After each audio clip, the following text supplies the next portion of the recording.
Okay, it looks like we're ready to roll on here. What's up, everyone, and thank you for joining us this evening. Welcome to the latest episode of the Xbox Roundtable podcast. This is show number 204, your place on Sunday nights for Xbox talk and more gaming-related news. I'm your host, Invader, and we've got a lot to talk about tonight. I know that's not unusual, but there's always something going on, especially with Xbox news. The last year or so, always something to talk about. Forza Horizon 5 is finally out. We'll give you our thoughts on the game. Also, we'll continue our talk from the late-breaking news from last week's show regarding the Sega and Xbox deal, that partnership. Really, what do we make of all this? Well, we'll get into all that and much, much more. But before we get into all that, let me introduce everyone on tonight's panel. And joining the show tonight is our insightful friend, Crusader. How you been, bud? Oh, I've been pretty good. Pretty good. All right, very nice, very nice. Been playing lots of games recently? Yeah, in the past week I finished God of War 2018, Ori and the Will of the Wisps, and Assassin's Creed 3 Remastered, as well as playing Forza Horizon 5. Wow, damn, that's pretty cool, man. Like, I'll admit, I haven't been able to. I mean, we're talking about backlogs before the show started, and again, I'll admit I'm a little bit behind. Just been doing some other stuff, but been trying to get some gaming in there. That's pretty impressive. I got to get on the God of War train there. That's another one on the backlog, to say the least. But yeah. I mean, lots of gaming going on these days. All right, moving on to the TXR panel. Just a heads up, Tim Dog's not going to be here. He's sick as a dog. No pun intended, but don't worry, Timmy will be back. Just, wish him well and all that jazz. General MLD buddy, how's things with the Xbox General doing tonight? Hey, doing pretty good here. Just trying to clear out the old backlog before Forza comes out on Tuesday for the masses there. Just finished Resident Evil Village. That game is pretty good. And recently finished Sonic Mania because, all the Sega talk recently just made me kind of want to just do that first. And then I'm now on Sonic Adventure, like that launch game for the Dreamcast. Like, that game hasn't aged as well compared to Sonic Mania, going off the original Sonic games. But yeah, that's what I've been up to. Otherwise, lots to talk about. Forza, Halo, Sega, all that juicy stuff. So yeah, let's get into it. Agreed. Definitely agreed. And yeah, that late-breaking Sega news, as you were saying, we will dive into that. We only got to really, it was breaking as the show was going on midway through the show. We're still getting some details, but we know some more stuff now, so we will dive into that later on in the show. Going on down the list here, Shockley buddy, Eric, how's things going on your end, man?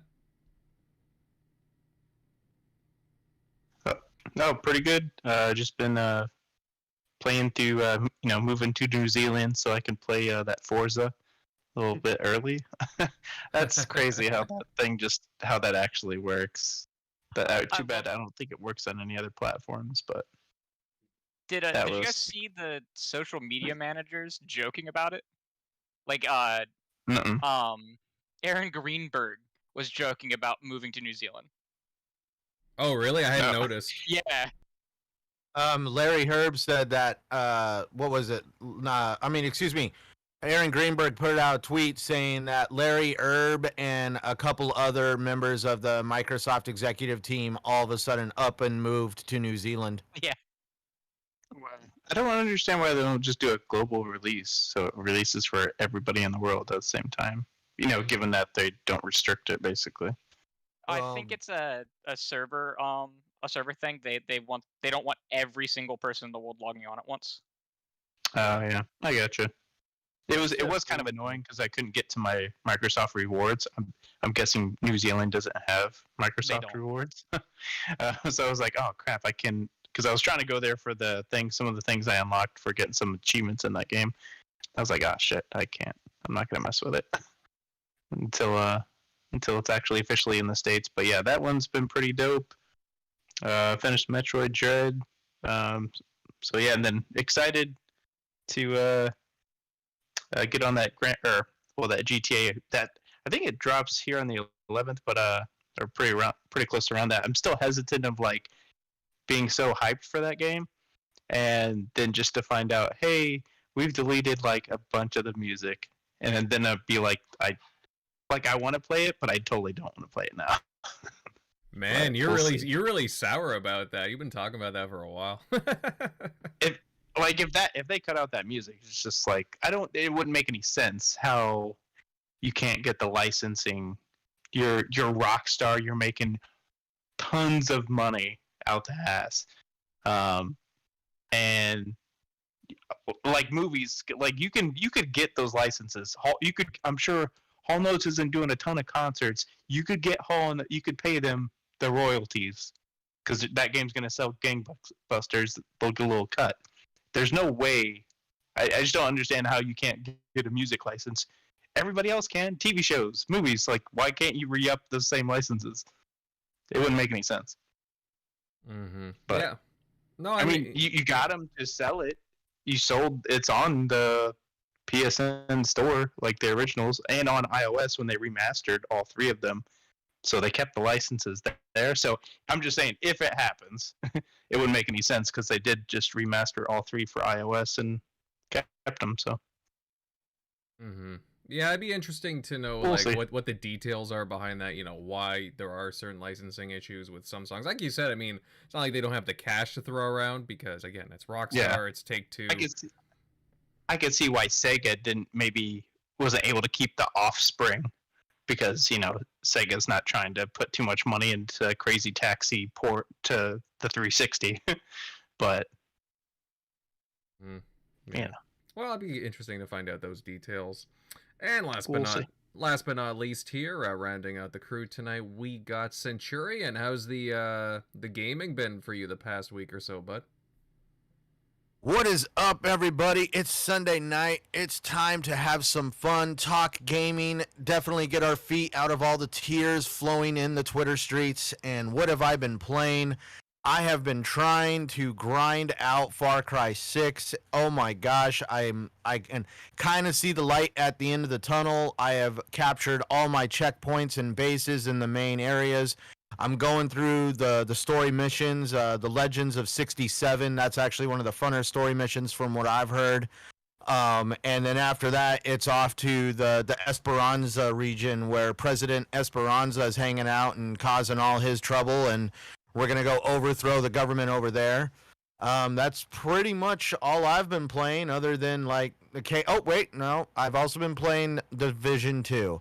That's right. Almost every single night I've been meeting up with my brother and we have been grinding back out the Division 2. We started new characters.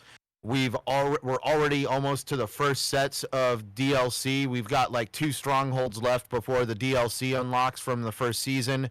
Then we're going to grind through that, and then I'm going to finally tackle Warlords of New York because I never, ever got around to playing it. See, Division was like, it was kind of like Destiny for most of the people I played with. Division 1, we felt was great. Could have had some extra, a little bit more longevity, but overall, pretty good for their first bat. And then the second one we were really hyped about, especially like whatever their raid was going to be. It's like, oh, this is so much better. And then it just kind of fell off the cliff at the so like they are getting ready off on it early. And we're like, they are getting ready for another Destiny. content drop in, I believe, March for Division 2. But when we play the game, we chat about it, and we loved the setting of the first game. Like it was more holidays, especially around this time of year. That always kind of hits you where you're just kind of like, I want to play something Christmassy. Let's go play the Division. Definitely, we love the setting of the first game. The second game, lot more to do compared to the first game, especially in the DLC, because most of the DLC for the first game was mostly multiplayer focused, like actually like PvP kind of stuff, not too much PvE. That's where we just decided to just kind of do the Division 2 instead of just trying to do both games.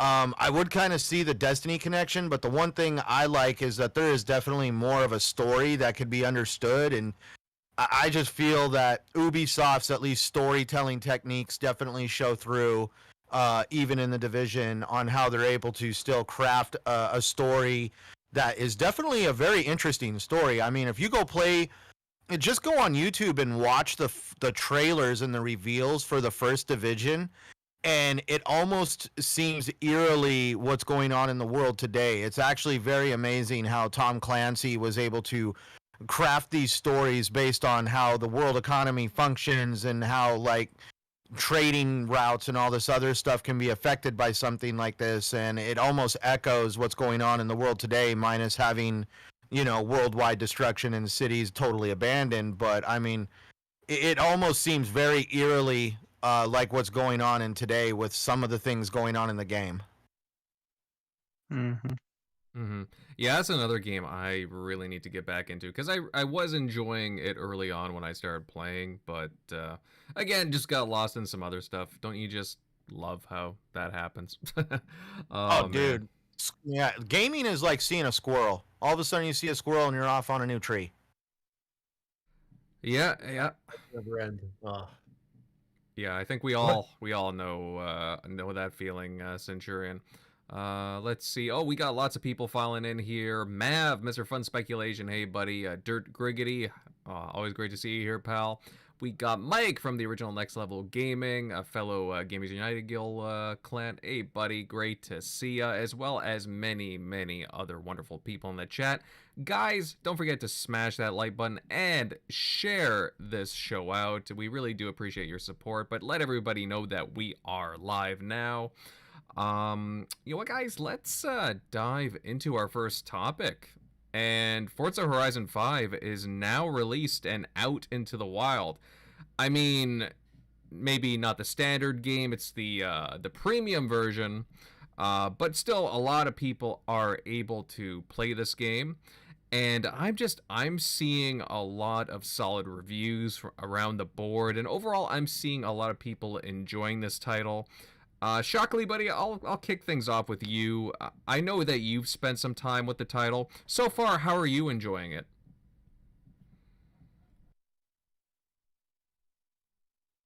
Shock? Oh, my bad. I stepped away for a second. I caught me off guard. Usually the guest goes first, so sorry about that. But no, you said Forza, right? That is correct, but okay. But yeah, yeah, it's been pretty dope so far. Right now, I'm just more enjoying. There's kind of like these. I think they mix that up a little bit in the like mission structure of like giving you nice. Like you'll do one race here, and then you'll open up and do an excavation activity over here. So that part's been pretty cool. I haven't gotten too deep into it. I think I have like maybe 4 or 5 hours in or so far, so I'm not like super deep.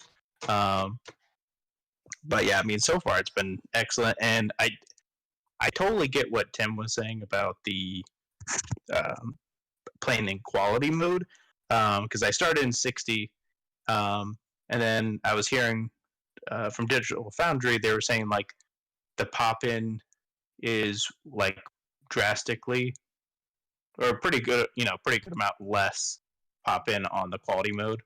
So I did try to figure out, or did jump into the 30 FPS just because I could easily tell on the old Forzas, and you really notice it in games that are like more like third person, like action games. It's very noticeable. But yeah, when I switched over to 30, I could totally sense that. It's kind of like when you're watching like a film, and then when you watch that same film at like 60 frames, it like looks different because it looks more like reality and not like a, that word that Jez likes to say, filmic. Like you can see the difference, but it's still pleasing to watch, even if it's different frames. But usually in gaming, since you're actually moving, that's different because you're not just watching it. But I mean, it's still pretty pleasing. It's a solid 30 frames per second. I guess the motion blur that they do, it makes it so it's less like, I don't know, flipbook. Like it's not as noticeable as you might have when you would have played like Forza Horizon 3. You would have noticed it more. So I mean, it's actually maybe a decision to make just from the jump in quality that you're getting in it, because that's what they pointed out in Digital Foundries, is that with a lot less like pop in, then you're more immersed like in the world, because you're not like noticing these like trees popping up on the horizon. And since whatever they're doing with the motion blur, you probably only get away with it in like games like this that you're going really fast in, like racing games. Probably not going to be able to work that magic in like Fable. Hey, we put awesome motion blur in here, and it's probably not going to work to the same degree. But overall, so far, it's been a great package presentation. The world's really detailed. You can even do photo mode, and it even allows you to do like a drone, and you could just fly around leave your car where it is and just fly around with the drone. And I was just kind of looking at the detail, how they mapped out like this desert, and like every tree I'm looking at, every like rock that I'm going by that I'm not even that I'm not even in the car at this point. It's like looking at the terrain, just seeing how they mapped out the world. It's like they really knocked themselves out of the park. But it's going to be awesome to see what they do with this. If what their other team is going to be doing with similar tech, with the similar Forza tech, just with the amount of detail. And those games are going to be like next gen only. So, but yeah, they definitely outdid themselves. Hopefully, they get nominated, because this year's pretty shallow. So, unlike Forza Horizon, what was it, 4? When I think that went up against God of War, that's understandable because you had God of War and Spider-Man, so you probably had a lot bigger, stacked. But it's not that stacked this time. So, if indie games can get nominated, I feel like racing games of this quality can get at least nominated. So, what Celeste was nominated. If Celeste can be nominated, I don't think it won, but if Celeste can be nominated for Game of the Year, I'm like, I think we can get a racing game of this caliber. Right. Hades definitely was in there. nominated last year. Yeah, and people were saying like Death's Door will probably get nominated. Yep. It Takes Two, which isn't, it's hard to call that necessarily indie. It's a bigger studio that's making it, but they're independent. It Takes Two is definitely gonna get nominated. It deserves to. Yeah, but I just find it interesting that we're even having these conversations about Game of the Year, because again, this is really impressive stuff, and again, I try not to go by reviews so much, but the amount of attention this Forza Horizon game is getting. I mean, always Forza Horizons do get attention, but this one is getting a huge amount of coverage. I know that there are a bunch of big titles coming out right now. Obviously, the new Call of Duty, Battlefield's coming out, but I'm not hearing much of that. There's been the quietest Call of Duty launch I've ever seen. Yeah, it's kind of weird. I mean, well, we all just kind of know. I mean, it's not exactly gotten the best reviews, especially since the beta didn't exactly being too positive for Call of Duty, and even for Battlefield, it was kind of a mixed bag, I guess you would say. But all the hype, seems to be going. Not to be biased, but it just seems to be going Xbox's way. Halo Infinite is getting some pretty good attention, especially Xbox is kicking off the marketing. But now, the focus is on Forza Horizon 5, and you see these reviews coming out, and it's almost like, yeah, this racing title could really be a Game of the Year contender. And again, a lot of people seem to just write off racing games, but this title, it has the content seemingly, and the majority of people seem to be enjoying it. The ones who, the early reviewers and people have gotten their hands on it with the premium edition early on.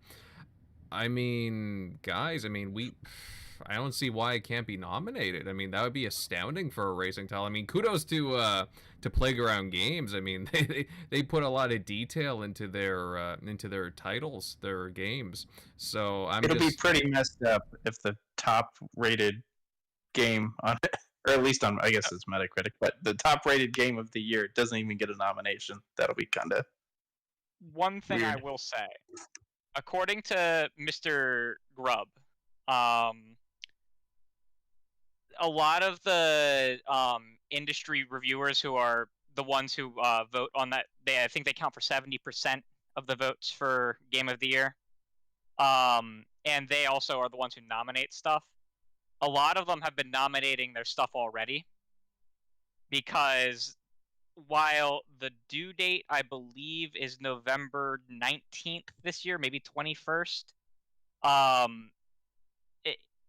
later entries might not even be counted. It's a whole mess with Jeff Keighley's show. He should hold it in January, not in December. But so there is a chance that Forza may have launched just ever so slightly too late. See, that's why I do not like the Game Awards. I have always seen them as a broken mess. They should not be privately ran by one individual. They should be like more of an industry thing. I don't really have much to say about Jeff Keighley, but I remember seeing a tweet that came out from Jeff Grubb about how one of the people that are voting that make up this 70% threw Returnal as their game of the year. And then the individual said, I haven't played the game yet, but I plan to. So how the hell do you know that's your game of the year? Can you please explain and elaborate on that? Because that is just asinine. Yeah. I feel like Forza's going to get nominated. It has to. It's just a really well-made game, and we all know that. But I just feel like they're going to pull something like, you need a story to win Game of the Year. You got to make maybe some kind of social commentary to win Game of the Year. It's becoming this bloated, corrupt thing. Maybe a similar, not so different from, say, the Oscars, where the best movie doesn't necessarily win. It's like, it's some kind of thing where it's like things happen behind the scenes. It's like, who's getting the most kickbacks I don't know. I just feel like the game that we all think should win is not going to win. I feel like that's going to happen. Because I'm a movie buff, it's called courting the judges. You know how you actually court a significant other in life. You take them out to dinner and buy them gifts and stuff like that. It's the same premise as courting a judge. They've even shown techniques about how all of a sudden you'll be like, the judge will just get all of a sudden a fine dining experience at a very high-end restaurant that's paid for by somebody from one of the movies that they're voting on, or a Rolex will show up delivered to you with your name on it with some custom engraving from somebody that's connected to a movie that they're voting on. Basically, they literally gift these judges to kind of court them into voting for them. It's not really a legit system like people think. Mm-hmm. Oh yeah, I've definitely heard that about the Oscars. Definitely, I'm not surprised to that. Voting was. Yeah, I read about that too. Voting was somehow like the deadline already passed. Though I hope that's addressed because people on Twitter did call that out. So hopefully something happens with that. Mm-hmm. Now, it's not so much that voting is passed; it's that the nomination period is quickly coming up. Oh yeah, that's what I meant. And a lot of the companies, because they're busy, people like Jeff Grubb, they have lives and they have jobs and they're busy, so they want to get their stuff in, and the ones who have some form of standards won't nominate something, that they haven't played, and that's in GamesBeat's case, that's what they did. They needed to get their stuff in because they have, it's November, it's the busiest release season of the year, They have so much to cover, and they're getting their stuff in. I can't blame them for that, Mm-hmm. That's right. Now, Crusader, I know you've spent some time with Forza Horizon 5. What's your experience with it been so far? How are you enjoying it? So, to preface this was a game that I had no intention of playing even on Game Pass itself, and over the course of what was it? Friday was the day that the pre-release launched. I was helping my friend troubleshoot getting it to work on PC. The antiviruses cause all kinds of problems with it launching on PC.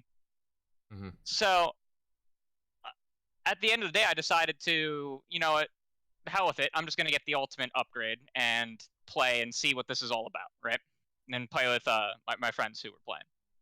I have put almost 24 hours in the game since Friday because I've had nothing much to do this weekend. I just looked at the time that I have in the game. I don't like racers, and I'm in love with this game. It is so much fun.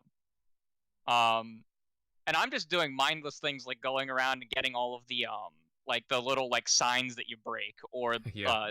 traveling through all the roads, or just trying to collect cars and buy all the houses. I'm having a blast. This is the casual racer that I didn't know I wanted in my life, right?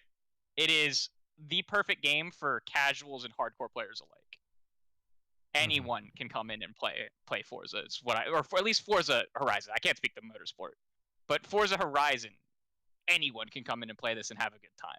You want to collect all of the cars in the game? I think there's like 600 of them. Have a blast.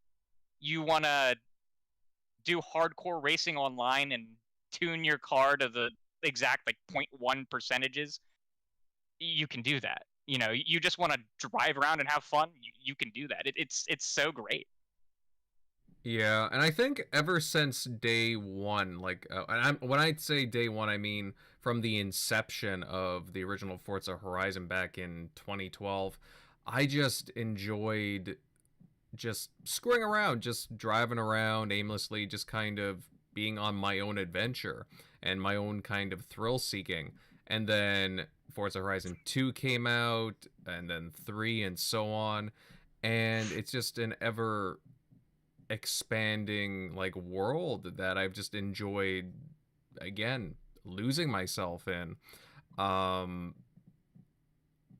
like personally, I really enjoy these titles. Like for me, it's a not so serious way of just, oh, if I got an extra hour or whatever in my day, just again kick back with some tunes, pump that radio on or whatever it may be, or my own, and just go around the world. I just find it a very relaxing experience, and like you said, finding some signs. You don't even have to do any of the real racing in the game. You can just go about everything at your own pace.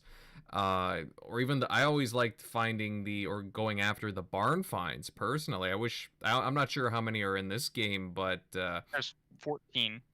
Okay, so there's a little more than there was in the last few games, so which is fantastic. I was always wishing for more, but again, it's a very go at your own pace leisure game, or you can just do the actual racing. They have online stuff, and I think they have I don't want to say a forge mode, but they have like a mode where you can again like fine tune and create like your own kinds of races and so on. I mean, there's a lot to do in this game. I just find that Forza Horizon is this constantly evolving racing franchise. It's amazing. I mean, going from motorsport to Horizon, it's fantastic what they've been able to do with the Forza IP overall.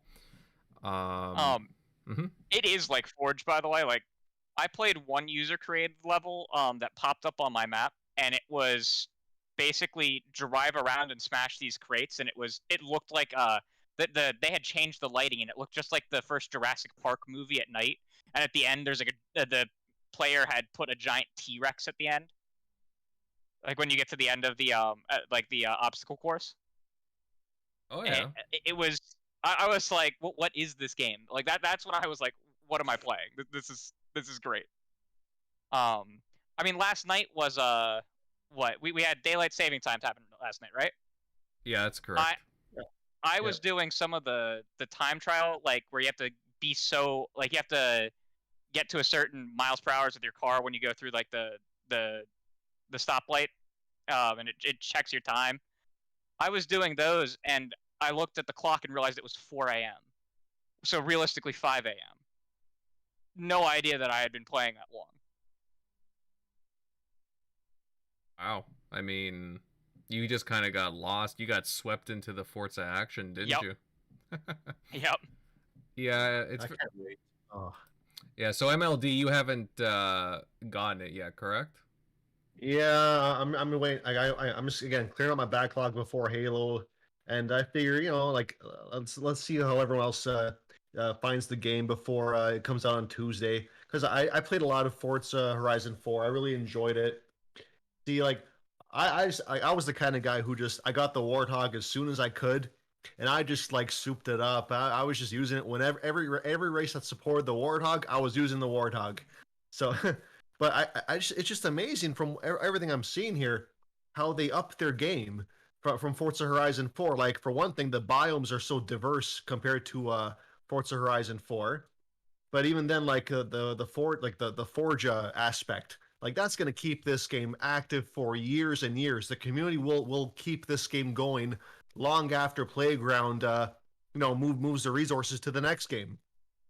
But overall, I think the thing that is impressing me the most is that the game just keeps it just keeps throwing things at you. It just keeps you going. It keeps giving you fun things to do, like in a way that the previous entry didn't do. So I can't wait, man. One more day, I can do it. I can do it. I can win one more day, but I think I'm just gonna get lost in this game. Like I think Playground, I'd say they're at least the top three studios under Xbox at this point. Like these guys are just a master at their work. I can't even imagine how Fable's gonna be now. Just yeah, I can't wait. That's all I gotta say about that. Yeah, well, it is. Yes, Fable. That's another thing that will be interesting to see when we hear more details about that. I don't know. You're absolutely right, though, MLD, because you know, Xbox, Microsoft did not, let them out of their sights. I mean, they were one of the first big studio acquisitions back in what 2018, like, or just 17, I think. yeah, or yeah, something like that. Like, and it makes a lot of sense. That was a very smart move acquiring Playground because they were doing a lot of good things with the Forza IP and again venturing out into RPGs as well. And they didn't want to have another situation where they let a BioWare pass them by, for example, or again another publisher come by and snap them up. So it makes a lot of sense, and they are a very quality studio. I cannot wait to see them what they have next in store. But since we're on the topic of like Forza Horizon 5, again, guys, it seems to be doing extremely well here. Um, we're on the fifth iteration of Forza Horizon. Again, this started back in 2012. The first game was released. Yeah. Do you think that they should move on to Forza Horizon 6 immediately after this team, or possibly another IP or another racing IP, or just a new one entirely? Do you think that they need to give the Forza Horizon games like a little bit of a breather? I think the 3-year dev time was the right move because every 2 years, I felt like that was. I think they were a little too close together, but I think 3 years was just the right amount.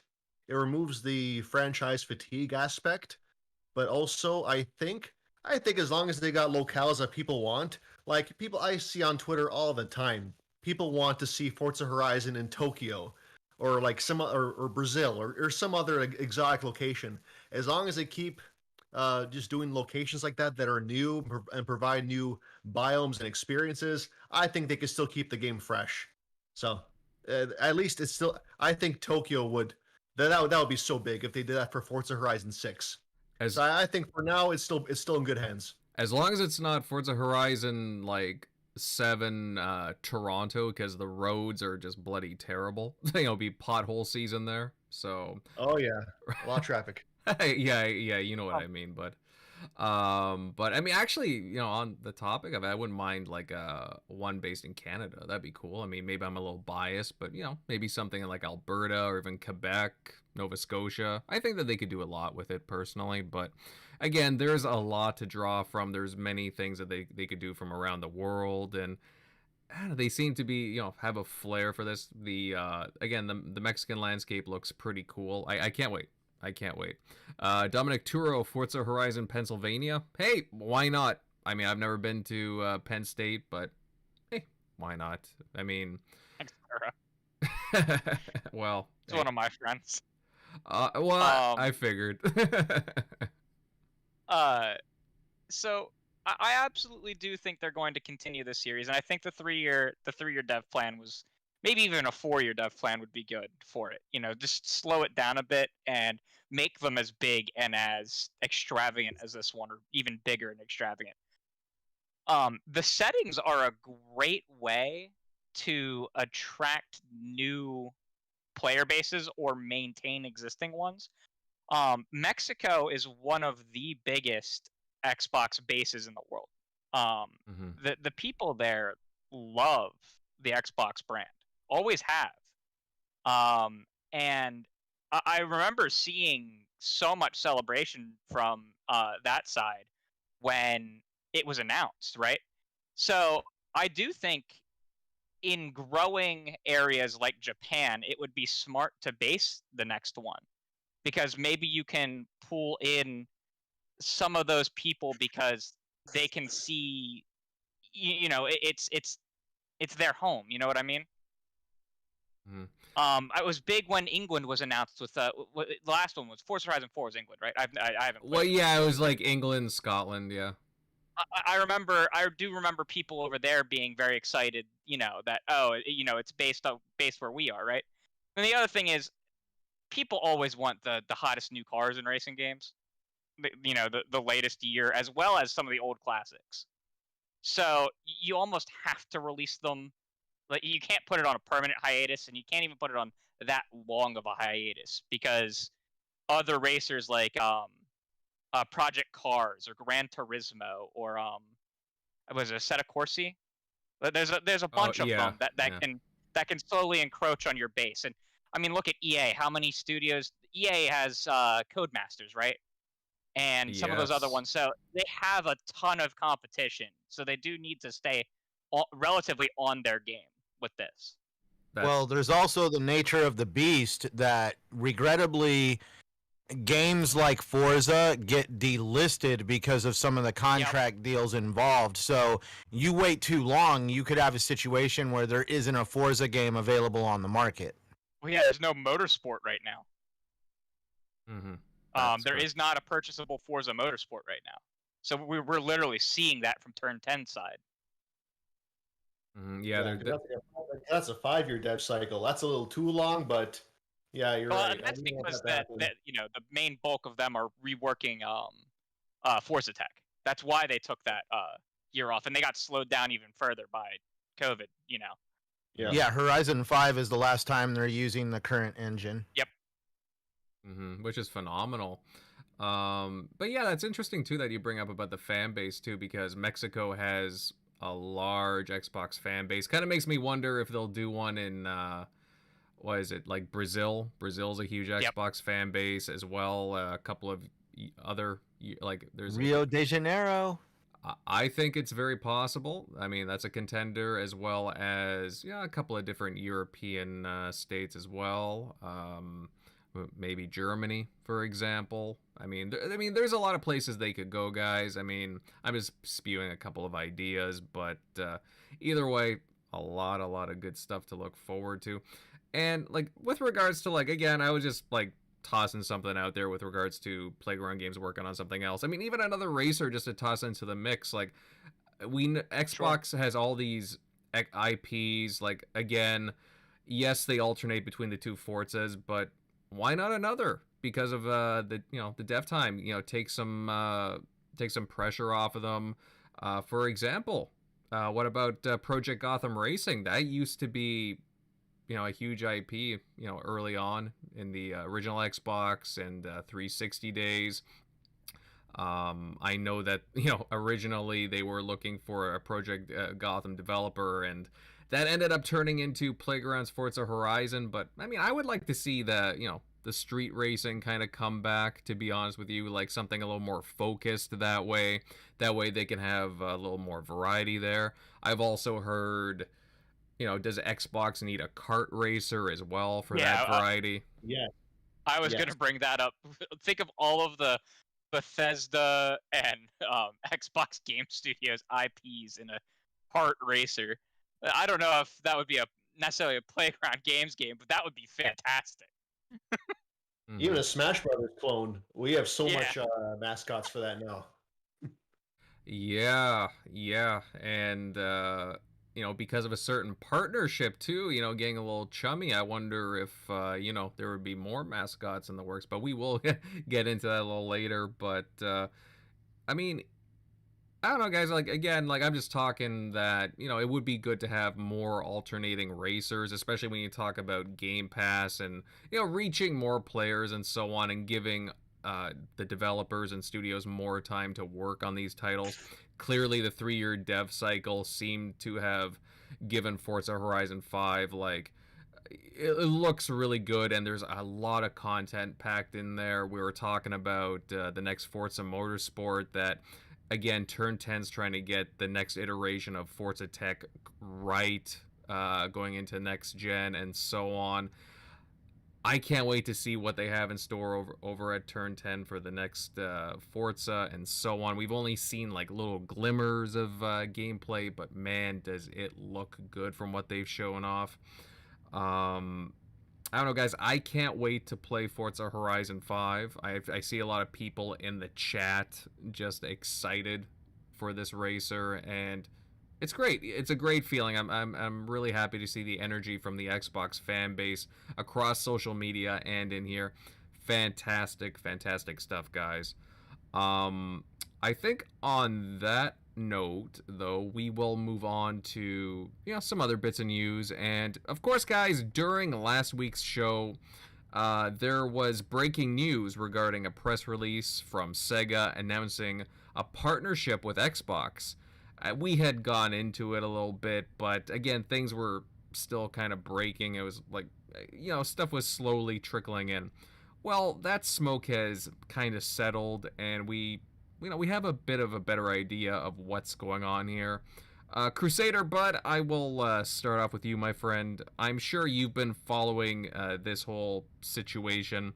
What's your take on this announcement between the two gaming giants, Sega and Microsoft? So I think the best way you can describe it is, for Sega, Xbox will be a priority. I think that's the best way you can say it, right? That the Xbox ecosystem, PC, console, and cloud, will be a priority for the company. It doesn't directly say, oh, we're getting exclusives, oh, we're getting Game Pass games, blah, blah, blah. It implies that. And I mean, just looking at their track record over the last year, they launched Yakuza 0 through 6 onto Game Pass all day and date. And Like a Dragon came shortly later. I'm not sure. Can someone tell me, is Judgment on Game Pass? It's the one I can never remember. I know Lost Judgment isn't, but is regular Judgment. Does anyone know? Wait, what was that? Sorry, I kind of caught didn't catch the end there. Is regular Judgment on Game Pass? The first spin-off. No, I don't think know so. if it is or not. Okay. So, we have Yakuza 0 through 7. We have Like a Dragon. We had Humankind launch day and date. The Civ-like game. We had, we either had or it is launching next week, Football Manager 2022. That's a huge launch from Sega. Launching straight into Game Pass and on the cloud. Ultimately, it means that they are going to be looking at Xbox as a priority. Their games are going to be a priority there. They're going to be looking at Game Pass and is our game a perfect fit for that? If it is, then it's absolutely, we're going to come to a deal with Microsoft for that. We want our games on the cloud with Microsoft for the streaming. If we are looking for a partner for an exclusive game because we want more funding for it, Microsoft's going to be probably one of the first people they go to for it, right? And ultimately for Microsoft, this is a good way to get, I think Jez Corden said it best, it's a good way to get money into Japan. It's a good way to get a hold of devs and to create a relationship with them, to foster future partnerships, even outside of Sega itself. I don't think that like you should be running to hills and be like, oh, Sega is going to be acquired. In fact, I would shy away from any talk of acquisition. I would also shy away from any talk of like, oh, all of Sega's games are necessarily going to go to Game Pass. But I think that a lot of them that aren't in their biggest IPs, and games that are live service, I think you can expect them more than not to come to the service. Just based on the fact that they want the cloud to push the how large their global communities can be, based on that talk. Because it was Sarah Bond, not an executive from the Azure division. It was an executive from the Xbox division, who had I don't want to say signed, because they didn't really sign anything. They were just announcing something, like the goal to go into this partnership. But it was Sarah Bond and not an Azure person making this tentative agreement. Right. Yeah, there's yeah, you saw the Sony one. It was Satya. Wasn't it Satya in that picture? Yeah, like, and the Sony one specifically mentioned a lot of stuff for their camera business. It was to help accelerate like machine learning to do stuff with like image reconstruction for their camera division, and also to use Azure for their online services. It was more of a like overarching business thing, not like Xbox was partnering with them. Microsoft was wanting Sony to help further the advancement of the HoloLens. Yeah, that, and they wanted a big customer for Azure, because Sony doesn't have a global server network, so they're either going to go to Google or Microsoft or Amazon, and Microsoft definitely wants, as big of a partner as that would be, they want them on Azure, because that's a huge client, and especially since they do stuff other than gaming. They have all of the music stuff, they have all of the movie stuff, so they have lots of stuff that they host online for things. So that's just a huge business partnership that has nothing to directly do with like gaming versus gaming. The SIE one. Same with Nintendo. I think there was a Nintendo agreement too, wasn't there, at one point? Which is similar. You want the client for the Azure servers. This Sega one is a little bit different. Well, actually, quite a bit different. I definitely remember like the Sony one, but this one though, Crusader, I mean, correct me if I'm wrong, but it seems like Sega has some really grand ambitions in like the online gaming space, and like, you know, I'm sure they're seeing what their competitors are doing and they want in on a lot of the action, but they need the online support, and I'm sure that's where Microsoft comes in, is like, here's the Azure servers, and you know, and well, obviously there's more to it than that, but you know, this allows them the proper infrastructure to put, I guess, whatever gaming ambitions they have for their IP. But I mean, this is a pretty big deal for them, don't you agree? Yes, absolutely. I would say that for an Xbox player, this is nothing but good news. And for people outside of Xbox, I wouldn't necessarily say like anything made with this isn't coming to your platform, but it will be an Xbox priority. Does that make sense? Like, it sounded like the super game that they were talking about, like that it's like a rumored shooter from I think Creative Assembly, if I'm not mistaken, is their first super game. It's supposed to be, and I'm saying this very loosely, Fortnite-esque, and that is in like the size and scope of like the players they're trying to draw, and like just the engagement they're trying to draw with it. I would say that it would be an Xbox first, not necessarily in launch, but all of the marketing, all of the probably Game Pass, right? So you could play it on mobile, but like all of that. It would be like an Xbox priority.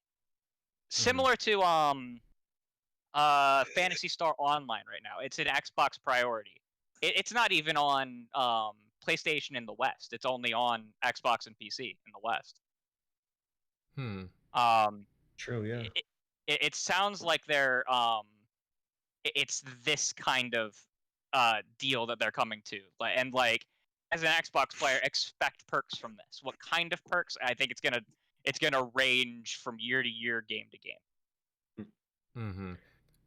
Now, just to tack on to that, because again, there's this transition. They seem to want to transition their IP over to the online games. Yep. Can you imagine something along the lines of Yakuza, for example, right?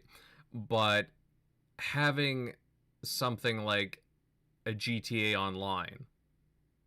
Like that would be insane. I mean, I'm not saying exactly because again, GTA is a massive IP, but Yakuza is on Game Pass. It's been doing very well.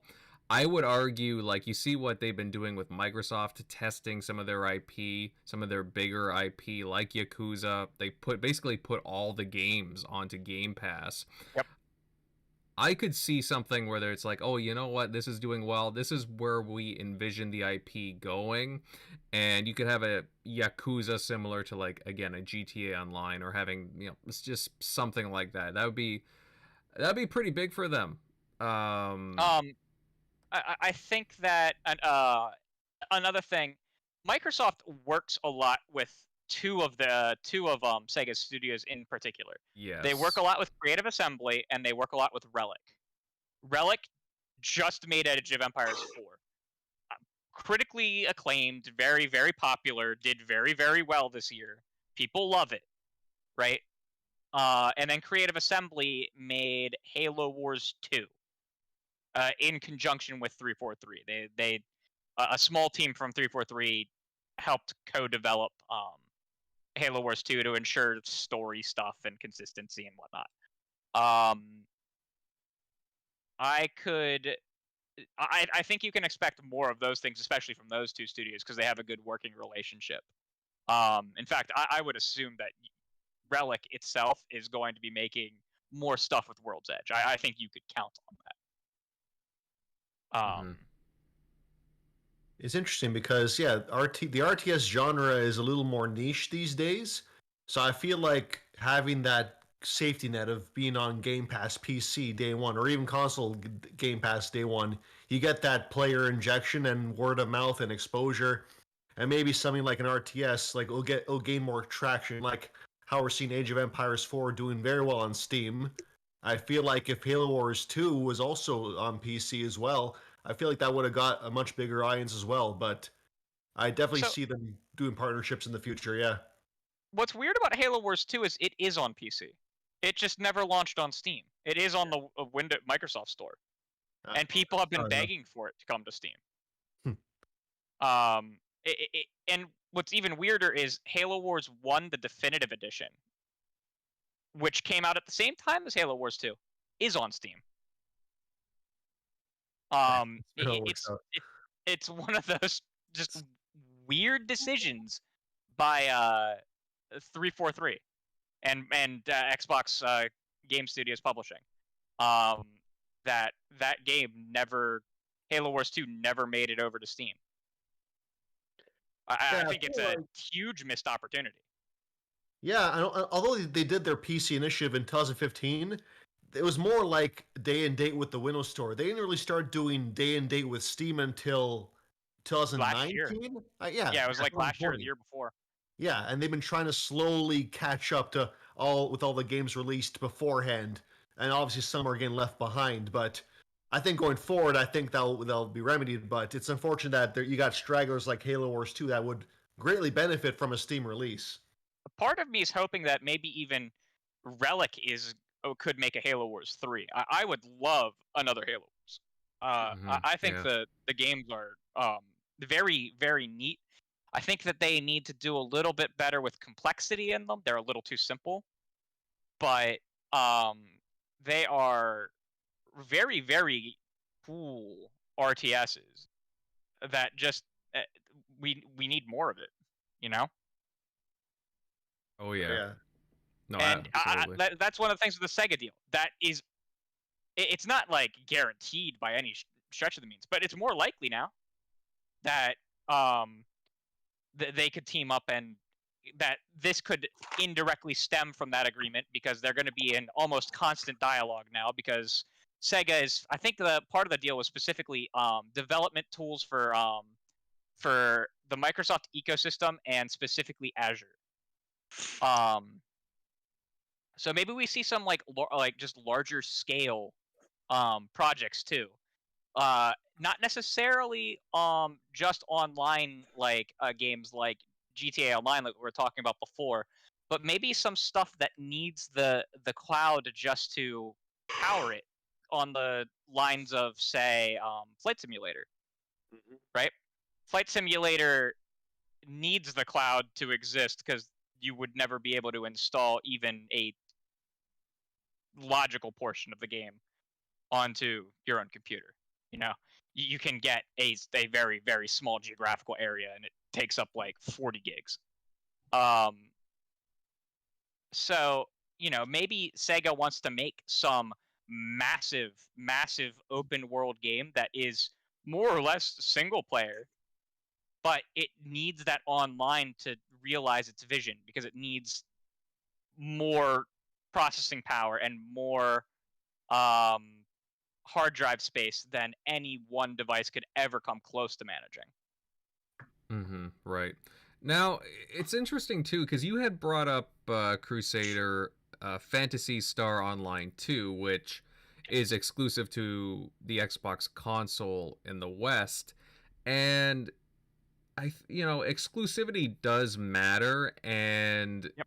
what I wonder is if this same approach will be applied to other Sega franchises going forward in the near future, like Sonic games, like Valkyrie Chronicles, or Virtua Fighter, or Yakuza. Is it really that much of a stretch? I think that anything mainline, I would have to say no. But anything that's spin-off and new with those IPs, that's different. Does that make sense? So, for example, if there was another spin-off of Yakuza that, like, Judgment was a spin-off, if there was another one like that, I could absolutely see it, especially if Microsoft's funding it and helping to power it. If there was a new type of Sonic spin-off game announced, I could absolutely see it. The more mainline stuff, especially the Japanese stuff, though, I have a harder time seeing, especially if it has a lot of entries, because like Phantasy Star Online, I can't say that it was the biggest thing on PlayStation, whereas something like Yakuza and even like Persona and those games, they're huge in that ecosystem, and I don't necessarily see them giving that up. I do see games like that, though, getting perks on Xbox, getting things like Game Pass either day and date or maybe 6 months later, like a Dragon. Even maybe coming to Xbox slightly earlier, like a Dragon did in the West, right?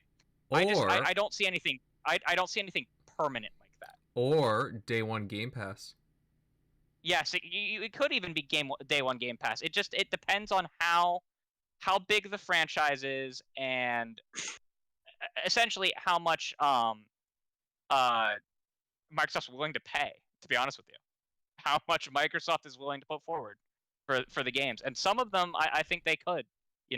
Well, I think they made a mistake with Like a Dragon and not putting forward enough to get it on Game Pass, day and date. I think they did make a mistake there. Agreed. That would have been huge. Well, speaking of Game Pass, look what just got announced a couple of days ago as day one. Total War. Warhammer Total War 3 coming day one to Game Pass, and that's why I make that statement. Could we see other IP day one Game Pass? That's another one. That's a big one, a big RTS title coming to the Xbox Game Pass ecosystem. I think the cool thing about this, though, is that Sarah Bond's the one that announced, this. So maybe she's the one that they're gonna come to when they need to have more talks about, whatever deal they're signing here. So maybe that's just more and more like relationship building. Yep. Maybe she can get the next Persona to be both, on PS or PlayStation and Xbox. That would be a huge grab just to have it ported over. So just stuff like that's just going to help build up the relationship that's already been there. So in my that's gut, what I think I feel we'll probably get from it. feel Persona being announced at the old ones being ported at the Game Awards this year. Yeah, since Just they like started doing it on PC, and the thing is with Persona, before Persona 5, Persona was more of like niche. Like I had the PS2, I didn't even know Persona like really existed until like I got the Vita and Persona 4 Gold was there. It was on the PlayStation. No one I knew growing up in high school ever played that. I think I heard a Nocturne maybe just because Dante was in it. That's the only reason that one really came of like close to mainstream. Not that enough people played it to call it mainstream, but you heard Dante was in it in some way. So people kind of, and Devil May Cry was at least popular at that time. So until Persona 5 hit, that's what kind of blew up. Like that got me into and got a lot of people to check out like, this, Shin Megami Tensei, and then I played some of the ones on the 3DS with Shin Megami Tensei 4. But like that was much more niche game, and I think that's probably why they did the Royal Edition, like re-releasing it with some extra content, and it's blown up. So if they're thinking that, oh shit, this is this new IP that we can actually like market and actually get a pretty good amount of sales off this, then they might decide starting to go. Because when they signed the Shin Megami Tensei 5 that's coming to the Switch, it was still small. That was like 5+ years ago when they announced that game. So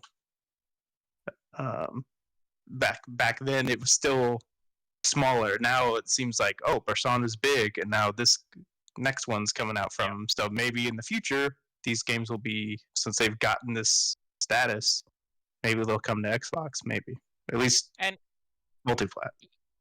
Yeah, and maybe maybe I'm like underestimating how much Microsoft's willing to invest, because getting these games would be huge for the Japanese market. Not just for selling Xbox consoles, because I don't think the Xbox console is ever going to break out as much as the other two that in that region. I think that a better bet is the streaming service, the xCloud in Japan, and having those games streamable would be big for Microsoft. And it would be big to break out the ecosystem there. But also, it would be big for Sega to get those games more popular with a wider Western audience. I had not really seen a ton about Yakuza until they started launching them on PC and then started launching them on Xbox. And then I started seeing it everywhere. Everyone is talking about Yakuza. I see it like at least once a day now. Another one just like Persona, because that was on the PS2 and it was not big at all. And then they remastered them for the PlayStation. Then they started to get a little bit more bigger notoriety. And then now it went, pretty much multi-platform. So now it's on, all of them are on Xbox. Who would have thought the Yakuza series would have touched Xbox? I wouldn't have. So now, I will say this: Sega's, especially their Japanese studios, do have more independence than you would expect from the traditional publisher-owned studio. Like you think of like DICE, and they have like no independence from EA. Mm-hmm. You know what I mean? You think of like BioWare, they have like no independence, right? They have a lot of independent say in like what they're doing. So it's not a necessary thing that like what I can't think of the Yakuza studio. I know it starts with an R. It's 3 letters. The acronym's 3 letters. What they do is not necessarily quantify it. Like it doesn't equate directly to what Atlas might do. But that's why, like, I have that gut feeling, because Yakuza was announced for Xbox last year at the Game Awards. All of them were announced, and they were announced for Day 1 Game Pass. In my gut, I'm hoping that with this announcement, one of the first things we're going to see is, oh, they're bringing all of the stuff to xCloud and streaming with Persona 4, and Persona 5. I have just a gut feeling about it. I'm really hopeful. Well, there's been hints. There's been hints at it like the past year Yeah. or so through different means. So I mean, I would not be shocked that if they had a Persona collection come out, just dropped. Yep.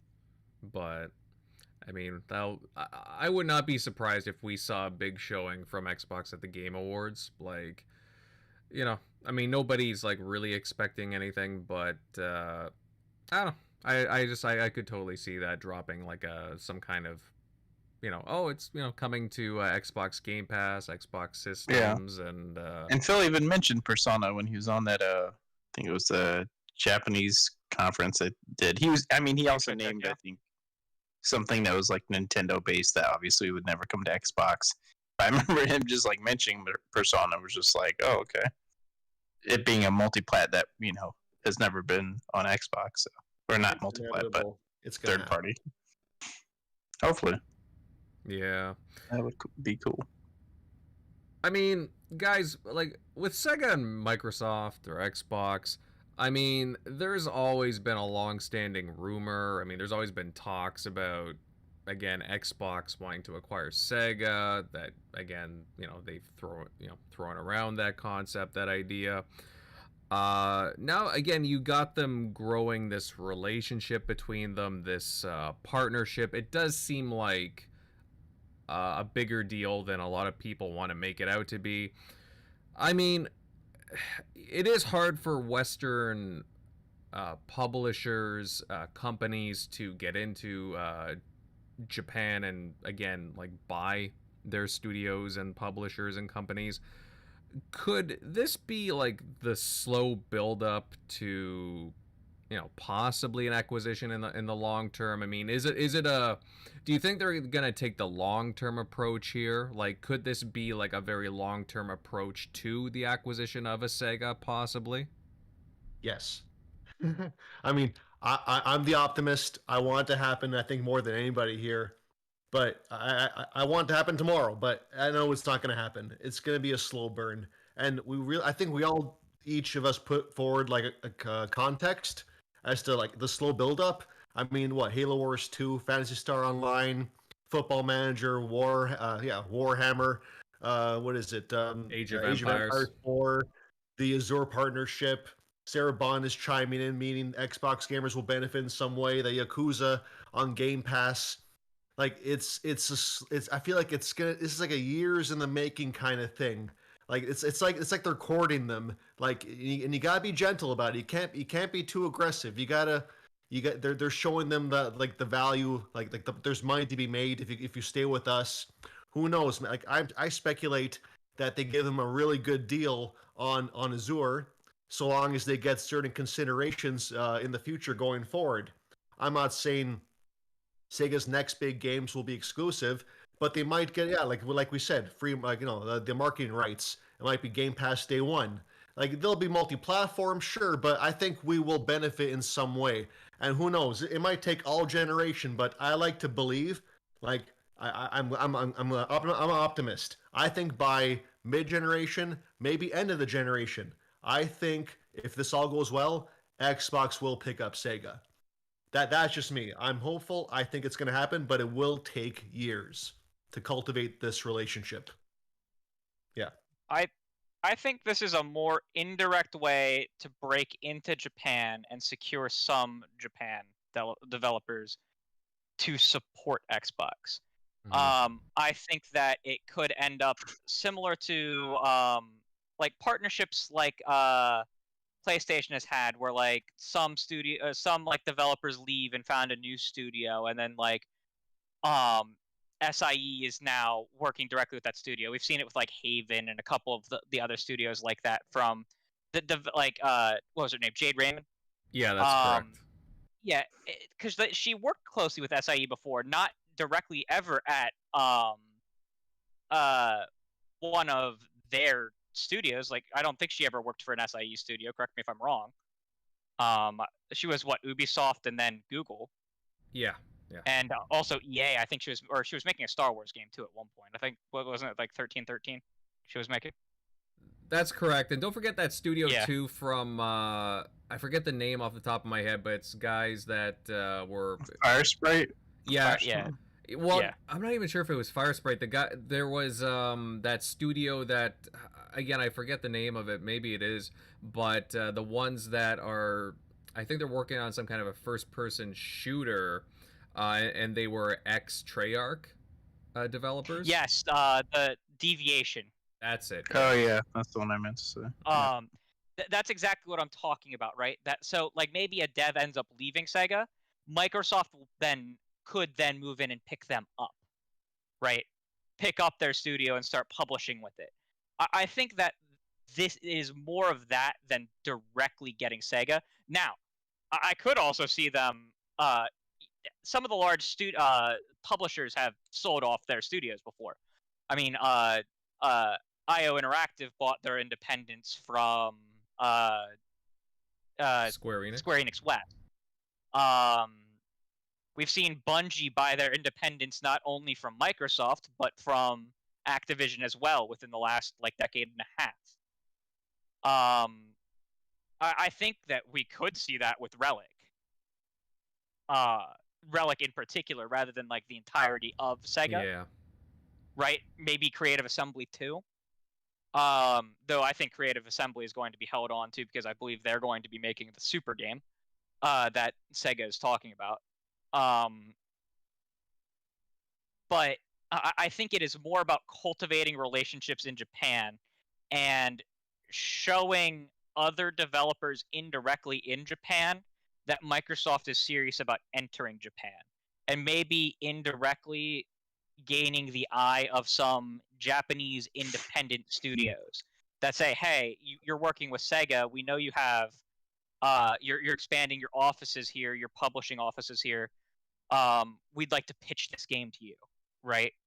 Because we hear that you're working with developers of all sizes. We've heard from our friends at the Sega studios, because a lot of game developers are friends with developers from other studios. You know, they can't intermingle as much right now because of GDC is not happening in person and stuff like that. But a lot of developers have friends with other developers because a lot of them all live in the same city. Like, look at Montreal, for example. Mm-hmm. Right? They have all the tax breaks for gaming studios, so there's 1.5 billion studios there. Yeah. So a lot of the developers all know each other, even though 10 developers could work at 10 different studios. I think that same premise, that's more what Microsoft is going for here. They want to partner with a big Japanese studio to break in and get that word of mouth going and foster partnerships even outside of Sega by means of the Sega deal. Yeah, either way we win. So yes, nothing about this deal should in any way upset anyone on Xbox or who's invested in the Xbox ecosystem or invested in just PC gaming. Even if you could care less about what Microsoft's doing, this isn't going to hurt you as a PC gamer, because if Microsoft does anything, it'll come to PC too. That's right. Yeah. So, and I don't even think that people from PlayStation right now at least have that much to be concerned about. But expect perks, Xbox people. Expect perks. Yeah. And I'm seeing in the chat, the Xbox also got Streets of Rage 4. I forgot about that. I even played it on Game Pass. And 2 Point Hospital, the 2 Point games. Oh, that's right. Yeah, that's a lot. I think University is supposed to be coming out, if I'm not mistaken. I think that was announced day and date too. I'd have to look that one up, but I thought they announced 2 Point University as a day and date game. Yeah, actually, I do remember an announcement for that. I'd have to look that up. I'd have to look that up personally, but yeah, guys. I mean, there's a lot of little tidbits here that they kind of add up, to be honest. So, I mean, again, you're seeing this relationship between the two, like getting stronger. It's yeah, and Logic wins Football Manager as well. That's a big one. A lot of people don't realize how big Football Manager is. That's an important like IP going forward for Sega. A lot of It's people not on play that. PlayStation either. It's just on Xbox too. Mm-hmm. Like you can't even buy it for PlayStation. That's the thing. Oh, I didn't even realize that, to be honest. Wow, Yeah. that's pretty crazy. But yeah, guys, we'll see like how like everything kind of unfolds as the days and the weeks go by, the months and so on. To see what comes to fruition with this deal. But again, I think it's pretty telling. Pretty telling. Anybody else have anything to add to this before we move on? No. Okay, guys, let's move on to something else. Actually, let's move on to some Halo news. And recently, we got the grand unveiling of the Halo Infinite Battle Pass. 343 devs explained like how it works, the ins and outs, and well, all that jazz, really. MLD Bud, I'm sure you've gone through the Battle Pass reveal to see what 343 talked about and so on. What are some of your thoughts of it? What did you like and such?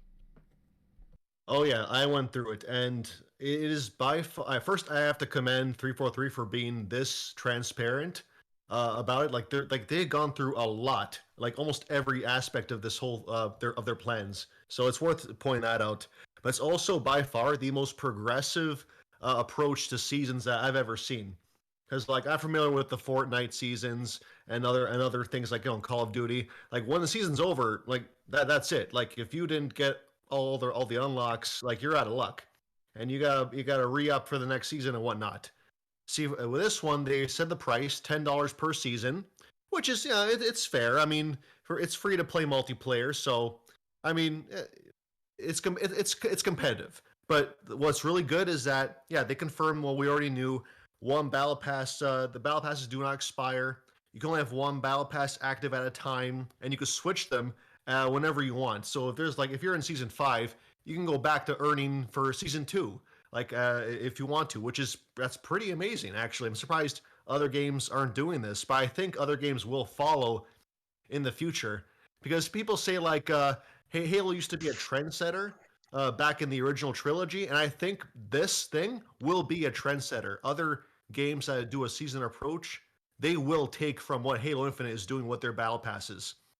And they say how there'll be great unlocks as much as a quarter of the way through the battle pass, so you can feel like you're getting rewarded even if you don't finish all the way through. Let's see. There's actually it's pretty detailed actually. Something called armor core bases for customization, meaning that there's different sets of armor customization, but certain cores are like the base for that. Like there's one for the first season, which is based around Halo Reach. You can customize a combination of George, Emil, Kat with the prosthetics, or you can make them look exactly like the one Spartan. But it's all based around that core base. They did touch on something that I'm really happy as a Halo fan. Like they were talking about the idea of Chief dancing, like in Fortnite, or Chief dabbing. Yeah.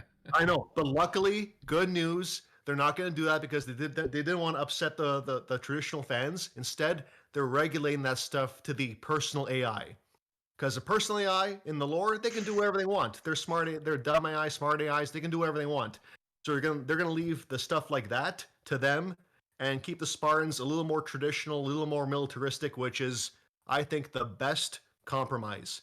Yeah. So, yeah. And then there's... Oh, sorry, go. There is a portion of me, not the majority of me, but a portion of me that's sad that we're not going to get ridiculous dances. I think it would have been hilarious. Oh, I know. I don't know. Just a small portion of me.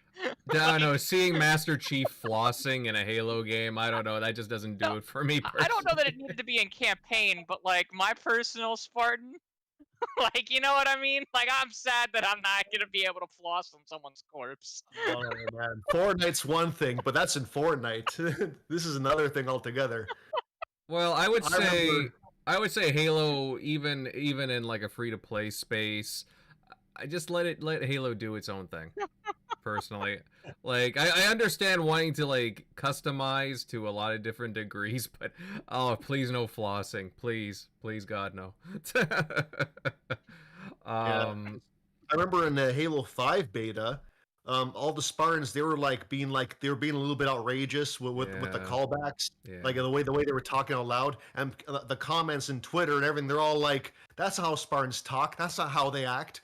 And from that Halo 5 beta at launch, they were toned down to just be more like professional, like Spartan 2 esque. Like I'm pretty sure the backlash is gonna be it's gonna outweigh Yeah. like the hilarity of Chief flossing, kind of thing.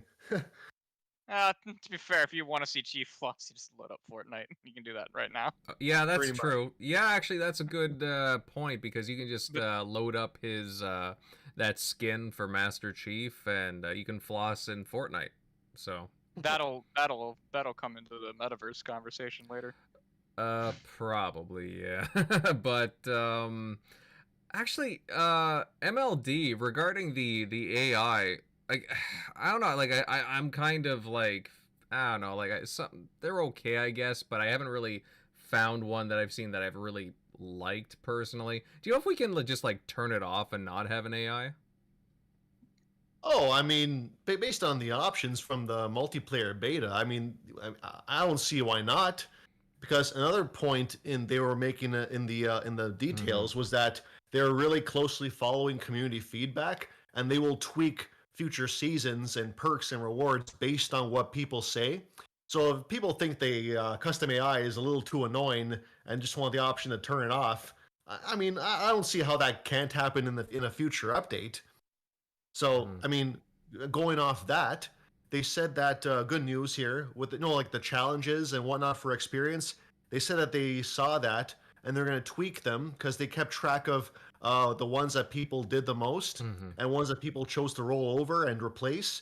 And they're going to make it so that people get more challenges that are within their play style and they're not the people won't go out of their comfort zone too much, Right. and so you'll see more progression and more like you won't feel like you got challenges that you're kind of forced to change your play style. So that's pretty good. Oh, and they also mentioned campaign. Well, if you beat the campaign, you'll get multiplayer rewards for that too, and even like separate events that don't require the battle pass that give you like deliberately lore breaking cosmetics like the samurai armor. Right. So like they specifically mentioned that these separate events are purely for fun cosmetics that are not canon but are just cool looking items that people want. So it's pretty good. It's pretty solid. And again, like 343, they were very very detailed and transparent. So I'm seeing nothing but a good launch for this. I'll admit, guys, Um, I'm not like not to interrupt Crusader, but just to add, I'll admit, like, I'm not one to buy these types of passes, these battle passes. But I am a person that does get really invested into Halo multiplayer. It's my jam. What can I say, right? And I really enjoyed the sample of the flights that I got for Halo Infinite. So I'm consider purchasing these battle passes. I just think it's great that it's only $10 and you can turn them on and off and they don't expire. That's the key thing, right? And I think that's another thing that like Activision needs to learn for its games, or even EA too. Bungie. Yeah, Bungie, right? That's another one. I know that there's been some issues there. Actually, a lot of issues. A lot of people fed Yep. up with Destiny. Not that I mean I haven't touched Destiny in a long, long time, but yeah, I know that there's been some issues. But yeah, sorry. Go ahead, Crusader. Oh, I was just going back to your question about the AIs. Currently, there is no way to disable them. There have been some people who have been giving feedback towards that, so we'll see. But currently, you do have to choose one. Yeah, I mean, like again, guys, if you want to use one, all the power to you. It's just like I from what I've seen so far, like I mean, hopefully there's a whole bunch that we can choose from. It looks like there will be, and kudos to 343 for that, for a variety of like different kind of AIs with different personalities. It really does fit Halo, but again, I just I do just kind of want to have like my own like quiet Spartan as well. So I don't need like an AI constantly talking all the time. So that would be nice, and hopefully we're able to get that at launch or even somewhere closely down the line. I would like that. Um, but like Crusader, are you you're gonna play Halo Day One? I'm assuming, right? Oh yes, absolutely. If there is a way to play it before day one, I will be doing that. Mm-hmm. Hoping that there's a Forza-like thing. But the only thing from their announcement that I wasn't too keen on, I don't think that there is quite enough on the free-to-play track. I'm a player who's going to be buying the paid version, right? I don't think there is quite enough on the free purchased battle passes to necessarily make someone excited to go through that who's not paying, which is something that you do need to do to an extent. You do need to have enough things to attract players to then make them want to pay for them more. I don't think they need to do a ton, but I think they need to have like 1 or 2 sets more of armor for like the free-to-play base. And this is something that I think Microsoft in general is going to have to learn, because do they have a free-to-play game right now? Is there a Microsoft published free-to-play title currently? I don't think there is. I couldn't think of one earlier. Off the top of my head, that's actually a good question. I mean, please somebody in the chat, input a game there if we're missing something. I just can't think of any off the top of my head right now. Solitaire. Oh, wow. Pretty much that's it. So I think they have a little bit of a learning curve here, and this is something that I have seen most of the games that I play that are free to play and have battle passes and stuff like that. They do offer a little bit more for the free user or the or like this season's non-payer, because they may have paid the season before. I do think that they need to offer just a little bit more. Agreed. From the offerings that I've seen, like there could be a few different armor types and armor sets that are listed, or visor colors or whatever it may be. I would like to see more there, because again, I'm a guy that I'm a bit of a Halo traditionalist. I like to earn stuff, whether it be playing through campaign or going through different multiplayer challenges and so on. That's what I liked a lot about Reach, for example. I'm just very curious to see how everybody responds to this, how the general community and even just casual gamers respond to free-to-play Halo and just the Battle Pass in general, to be honest. And MLD, you've definitely read more up on this than I have. I know they have confirmed that there will be Game Pass perks. For anyone who has Game Pass, there will be perks for Halo Infinite. They did confirm that. Have they stated anything about what that's gonna be? Not like, quite yet, no. Not as of yet. Currency? No. Okay, so they haven't detailed that. Okay. I think it's only for Game Pass Ultimate. I could be wrong, but I think it only pertains to Game Pass Ultimate subscribers. It kind of entices you to upgrade. Yeah, because I've only ever been an Ultimate. Do regular Game Pass members get that same perk tab where they can like get like the free currency in like Phantasy Star, or like the trial of Spotify and stuff like that? I want to say it's Ultimate members only. Okay, I genuinely do not know. Because I'm excited to see more games support that, because that's a better that's actually like a good perk for Game Pass people. You know what I mean? That is a nice feature. I'm just curious to see if they had said anything about what it was.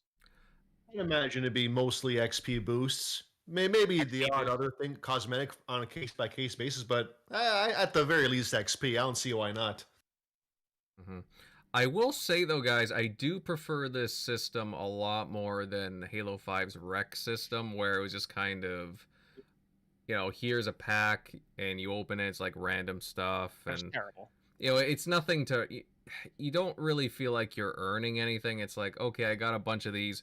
What am I gonna get? And it's not necessarily what I want, right? Just what I'm being given, and it just kind of sucks, especially when I can't trade these armors in or these coatings or whatever it may be for something that I want directly to. So it just, again, I think they're doing the right thing here. It's just a matter of, are the people who are just going the free to play route getting enough armors or colors or whatever it may be. So again, I'm hopeful, but we'll see how it goes, guys. I mean, at $10 per season, I'm liking that. Plus the non-expiring portion, I think, is the right route to go. Very excited to see again Halo Infinite, guys. Like, we are. I mean, the game comes out December 8th. It's the 7th. We got a month away now. I'm getting shivers. I'm excited. I'm really excited, and I know I'm excited too. And I know that the chat is on totally excited for Xbox as well. Other Zinc, I'm looking at you, pal, as well as many others, 108 Dragons, Lemon, Buddy, and so on. Just, again, a lot of cool stuff. Plus, again, they were also having in-game events too, which are kind of separate. They're having these Fracture events, I think they're called. That's the only thing. There's like some confusing language when it comes to like the different events and the battle pass and like just stuff like that. So like, I'm sure it'll make sense down the line. It's just there's kind of a lot to absorb when you're reading through all this. But again, guys, just looking forward to the content and what kind of like cool armor that my Spartan can wear, and like how I can customize and so on. The fracture system sounds very similar to the Forza system with like the unique cars, where like each week there's a different unique cars up that you have to do the challenges for. It sounds like 343 drew some of their inspiration for that fracture system from that. Yeah, that's what I was talking about with the samurai armor. Fractures is Yes. the events for non-canon cosmetics. Yeah. Yes. Correct. Well, again, we'll, getting further to launch, I'm sure we'll learn about some more stuff and we'll get more accustomed to some things, but again, I'm just excited for Halo. Okay, I think, guys, we will move on to the last topic tonight, and it's certainly an interesting one because, over the last week, we gotta talk about it. Facebook made a huge announcement that is changing its name to Meta, and I know there's been a lot of jokes about that. I can't help but the memes have just been outstanding. And yeah, they'll be transitioning its business model to, the Metaverse. It's going to the next form of social connections using its VR gaming platform MetaQuest, which is now formerly the Oculus, and it's a big focal point for them. Now, soon afterwards, quite a few companies, they came out stating that their intentions for the metaverse, including Microsoft. Now, CEO Satya Nadella, he had said that Microsoft has its own vision for it, a virtual version of Microsoft Teams, for example. I think it's called Mesh, something like that, working with AR and VR, and transitioning from 2D games to full 3D worlds. And, Nadella, like he stated to Bloomberg, and I quote, you can absolutely expect us to do things in gaming. If you take Halo as a game, it is a metaverse. Minecraft is a metaverse, and so is Flight Sim. In some sense, they are 2D today, but the question is, can you now take that to a full 3D world? And so we absolutely plan to do so. I mean, that's some pretty interesting language there from Satya and so on. So I'm kind of curious how this is going to be applied. Centurion Buddy, going over to you. What do you think about this whole like metaverse thing, and how is Microsoft going to get involved, and even Xbox? Because it sounds like certain gaming franchises are going to be involved. Well, I really don't know what the future holds when it comes to this whole situation. in my opinion, the whole VR world is still kind of in its infancy. There hasn't been that massive push to push it into mainstream. I mean, it is everywhere. I've thought about picking up an Oculus. I'm very curious though the direction Microsoft would be taking, especially when it comes to gaming, purely because Phil Spencer has stated that they're definitely more focused on software than hardware. So that means that they wouldn't be developing a VR type headset for gaming. They would probably more than likely use or implement VR headsets that are already on the market, probably more than likely Oculus. I really do think, though, that this would be what VR needs to actually really start getting some legs in the gaming industry and really starting to become a household thing. Until, let's just be upfront. I refer to VR as the electric octopus, and so does a couple other people, because of the amount of wiring and stuff you have to use on some of these headsets. Yeah. What'd you say? Oh, no, right. I'm agreeing with you. Like, that's one of the Okay. main drawbacks for me, too, getting into the tech. I don't like, I mean, I don't mind putting on, like, glasses or a helmet or something. But if I got, like, wires, like, protruding, like, down my back, one, it just kind of takes me out of the experience. See, that's where I really feel that. So I've already seen patents for a different version of the Kinect through Xbox, where it showed the Kinect device back on top of the television, but there was also like additional sensors like you'd put in the four corners of the room, and there would also be like a floor mat involved along with a very small headset. The headset actually kind of reminded me of the HoloLens. And because of like what I do and my interest in the construction world and how certain things work, I've seen the HoloLens actually implemented where they took a group of individuals and they had to put a black cloth over the table for this to work. But literally, they were using a projector that only the HoloLens could pick up, and it created a 3D environment for them to see how they were going to.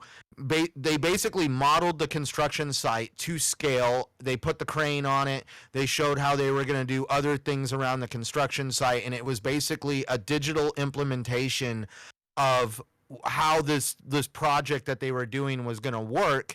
And that is basically what the HoloLens has been used a lot for, is settings like that, or in the medical field where they're trying to show people how to work on somebody, and they actually have a 3D model that digitally that exists, and you have to use the lenses to see this.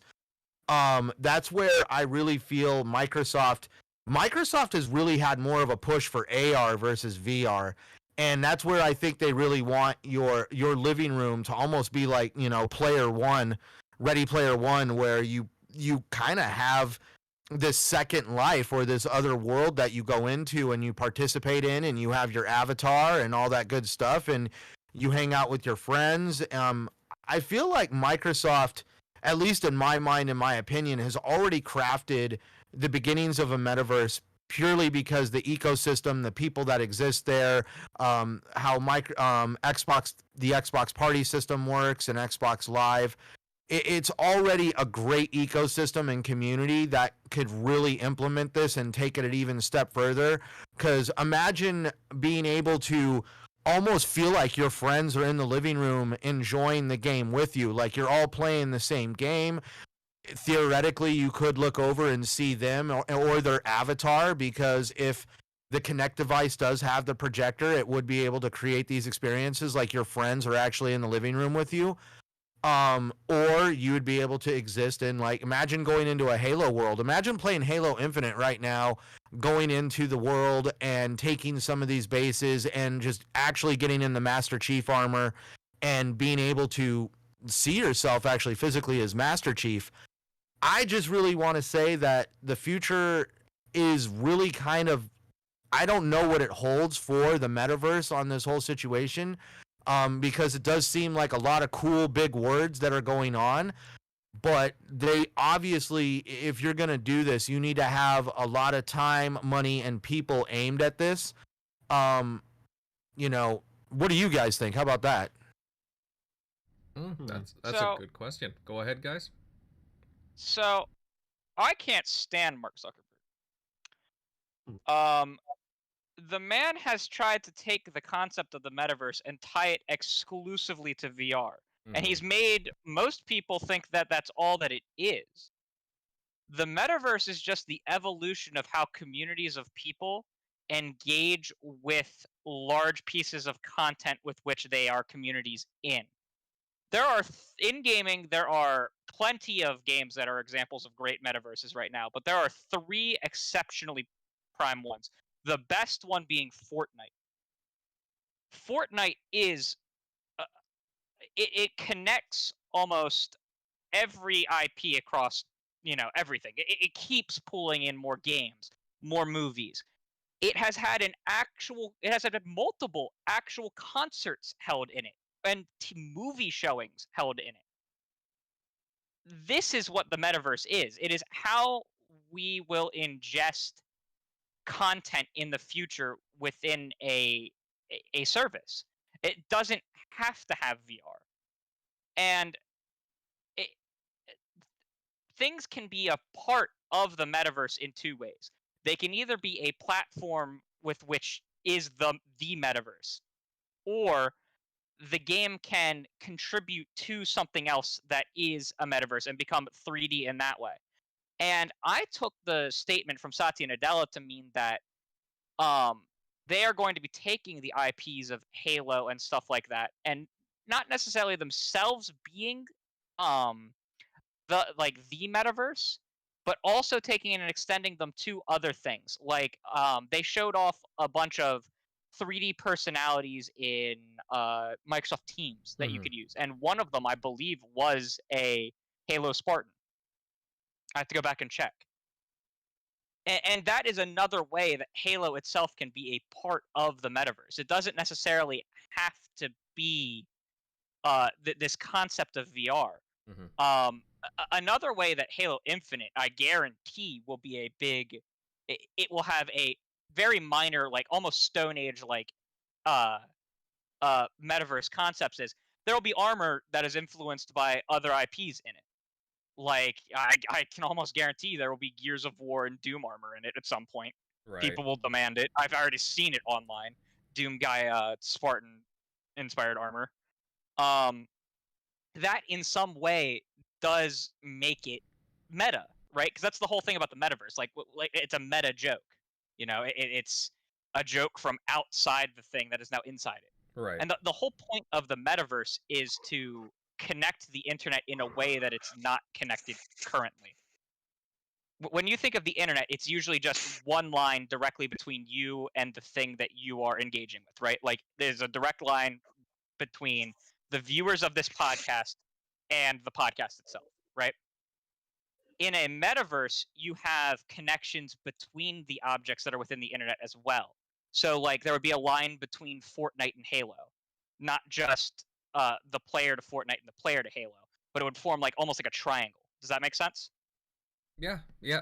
It does. And that is the whole concept, and it's you create these meta spaces in the internet that are extreme hubs of meta activity. And I actually think PlayStation's going to do this very well because it looks like they're bringing back PlayStation Home, and that's going to be a perfect thing, VR or no VR support with it.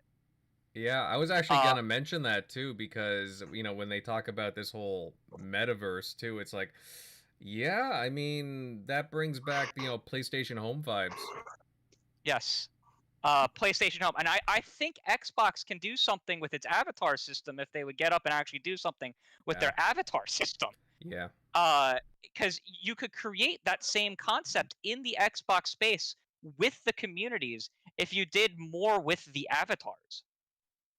It wouldn't be VR, which VR is a big part of the metaverse. Don't get me wrong, but it's not necessary as things like Fortnite and Roblox, hilariously, right. and those things are prime examples of meta spaces. Oh, absolutely. And just to interject, I mean, a few weeks ago, even before Facebook had came out about this, Phil Spencer was talking about again VR, and he said that they have no interest in VR, but they would rather do like mixed reality, virtual reality, virtual reality, and he did mention Metaverse specifically. I just found that interesting that that comment came up before this announcement. So Yeah, yeah.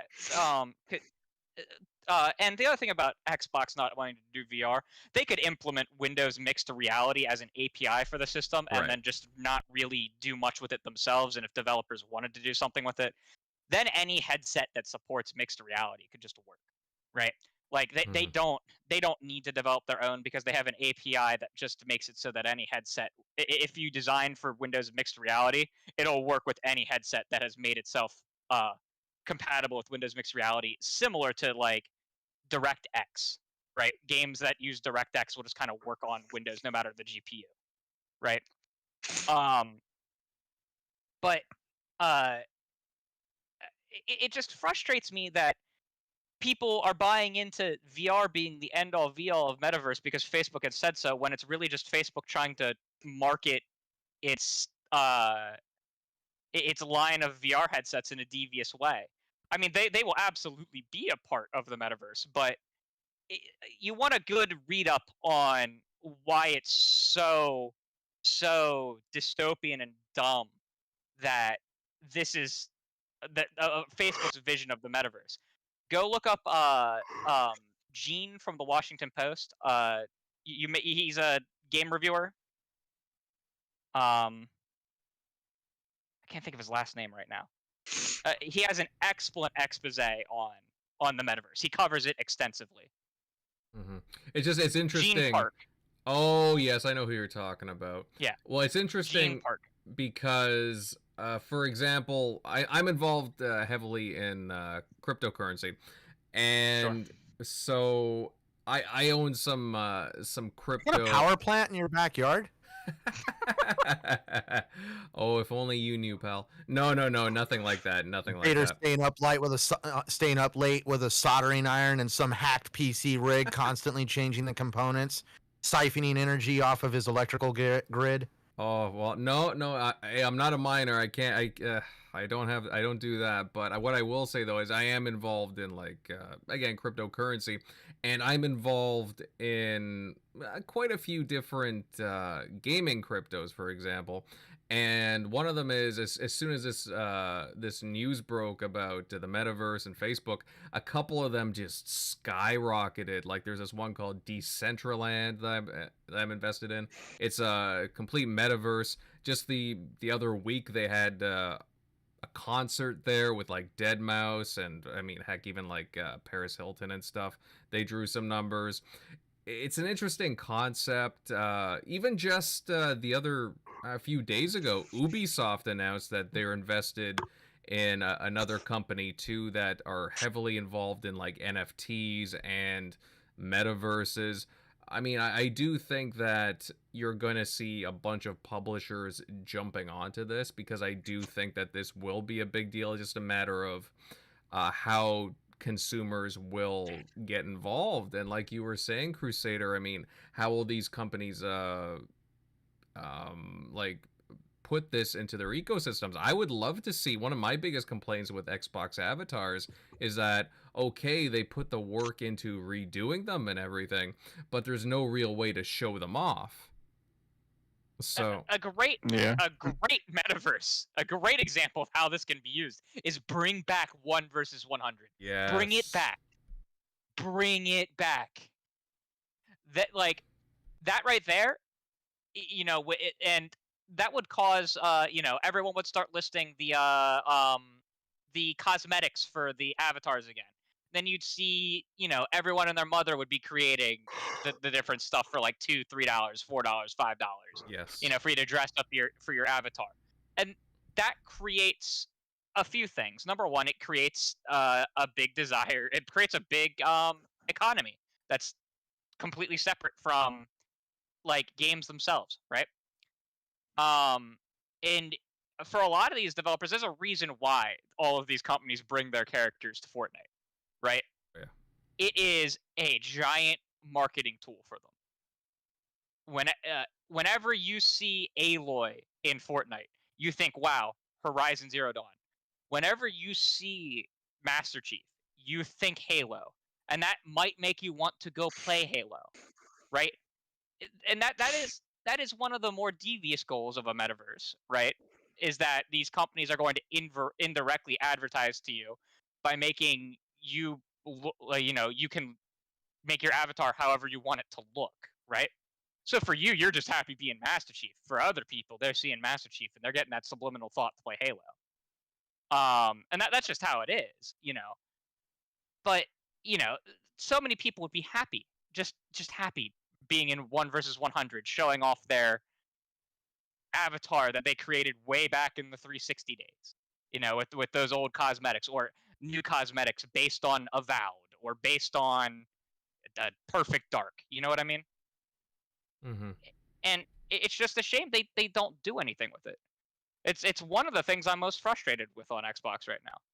Is we have these avatars that you can customize and with all kinds of cool stuff, and nothing uses them.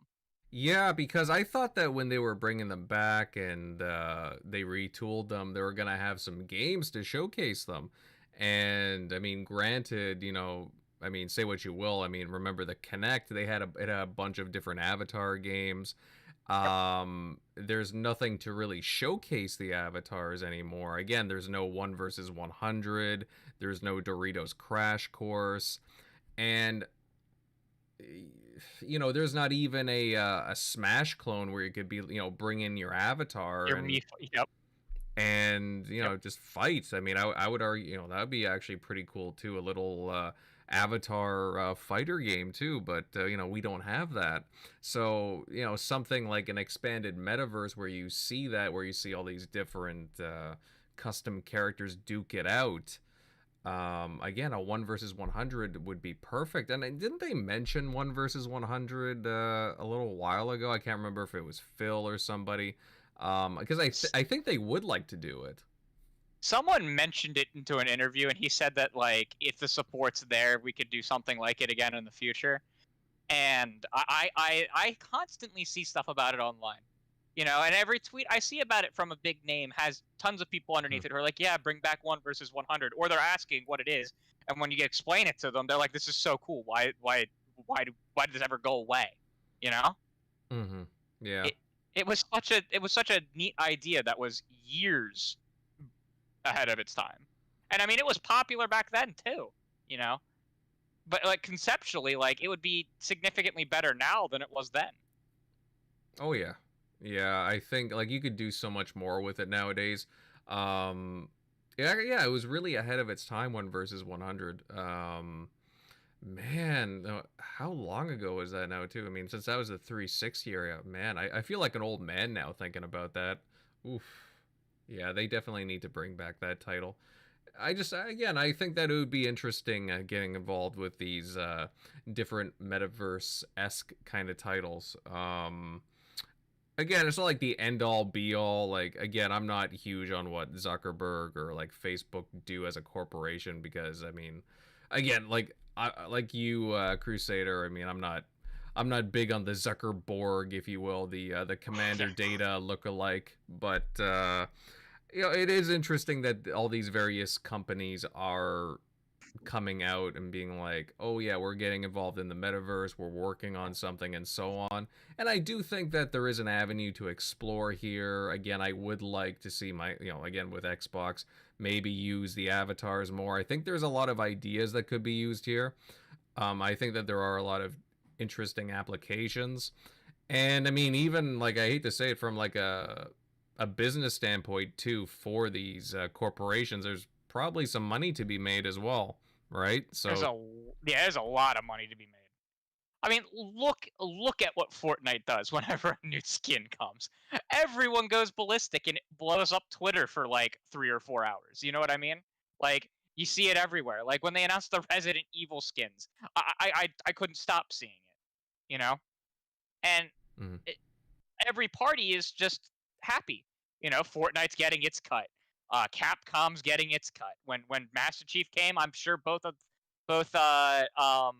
Epic and Xbox were super happy with that. Yeah. And the fans, people are buying it because they want to be Master Chief in Fortnite. You know, they want to be Kratos in Fortnite. They want to be John Wick. You know, I hate to say it, but as long as you're doing it in a game where it makes sense, everyone is happy. You know, I wouldn't want a banana suit in Halo. I don't think it would fit.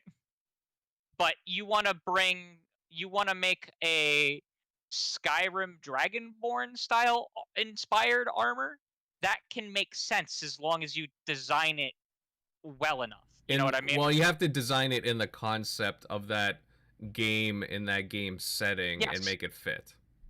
Like they made samurai armor fit. That armor looks fantastic. You know what I mean? And I like they could do it there too. Well, you just have to have a good a person who can merge the two art styles together perfectly. Well, do you remember? I think it was in Halo 2. They had like Master Chief like Spartan armor, but it was like all like Halo like. I mean, sorry, Fable like. There was I don't know about Halo 2, but in Halo 3 they had the Ninja Gaiden crossover with the Hayabusa. Yes, that's correct. Yeah. And that is the like a prime example of something that they can do in Halo to this regard. And they've proven that they can do it. They've proven it twice now, at least. Right? Mm-hmm. They have that Hayabusa armor, and wasn't there was an armor in Halo 5, wasn't there? I thought. Maybe not. I can't remember off the top of my head, to be honest. Not to change the subject of the game you guys talking about, but remember in Mass Effect where they had armor sets that could give homage to Kingdom of Amalur and Dragon's Age with the Blood Dragon armor. Blood Dragon armor and the Night Reckoner armor. Yep. And the Chakram launcher was, I believe, a gun that was inspired by Kings of Amalur as well. They fit perfectly, and like even in the email when you received them, right, as like a bonus for having the game, it even says like this was created by a fan of this like online web series for you, or something like that, right? And did it look a little off from the game? Sure, but it didn't look so off that I was appalled, and it was, you know, it was cool. It did cool things. I looked badass while doing it, you know. And if you didn't want to wear it, you didn't have to, because there was another armor that did the exact same thing. Mm-hmm. Yeah. And Halo MCC has done a pretty good job of its new, ridiculously cool, but not necessarily 100% fitting armors, where you have a slider where you can just turn that stuff off. I would argue too that that's the testing ground for some of the armors that we'll be like getting in Infinite. So you're right. I mean, some of them I'm not too keen on. Others look pretty cool. I mean, it just, again, it depends on your tastes, but I mean, it is cool that, you know, they're trying to spice up some things in the Master Chief collection that way. So, and Destiny's kind of doing it right now. There's for the 30th anniversary bundle that's coming out for Bungie's 30th anniversary, there's going to be stuff from Myth, Oni, Halo, all of their old franchises. Wow, even Oni? Damn. Yeah. There's an Arbiter themed set of armor for the Warlock that looks sick. It has a Halo ring for the Warlock bond. Ooh. Damn. Yeah. Damn, I didn't even realize that. That's pretty cool, actually. Considering all the things I've been hearing about Destiny lately, that is pretty cool. Oh, man. Hey, answer the question in the chat. I don't know about the Mass Effect crossover, but I remember in Final Fantasy there was an Assassin's Creed crossover. Yep. It was in 14 or 15. Yeah, it was in 15. It was like called like the Assassin Festival, or what, the Festival of the Assassin, where if you participated in the festival, you'd get like an Assassin's Creed type cosmetic that would basically make your character look like one of the members of the Assassin's Creed back in the day before the reboot in Origins. Well, and then in Origins was launched at the same time, Arden showed up, and I think there's an Easter egg for it.